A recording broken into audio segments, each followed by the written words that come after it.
In my last video, I made bakeable glaze, and I had a lot of people asking me how I make air dry glaze. So I went ahead and put this recipe together for you guys, so stay tuned and I will show you exactly how I made it.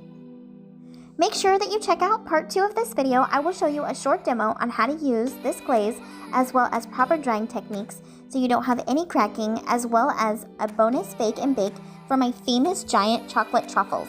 I will leave a link in the description below, as well as a little clip here above at the end of this video, so you can go ahead and click the link right in the video.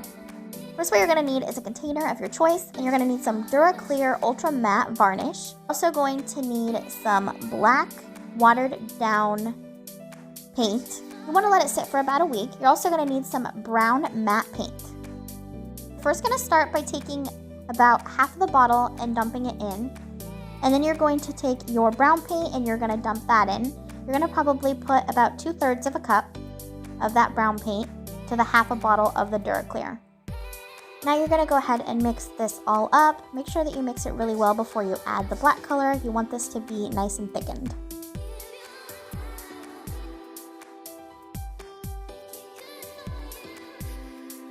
Now you can go ahead and add the black. Just make sure that you don't add too much. You want it kind of thinned out, but not too thinned out. Otherwise it's too runny. It really helps with it when you let it sit for about a week. This will help get it kind of like a jelly consistency. You can use as much as this as you want to. The more you add, the thinner it'll be, and it'll also be darker.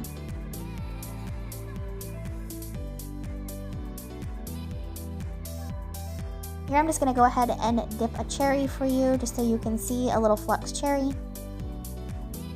What you want to do is just grab a hold of it and dip it in.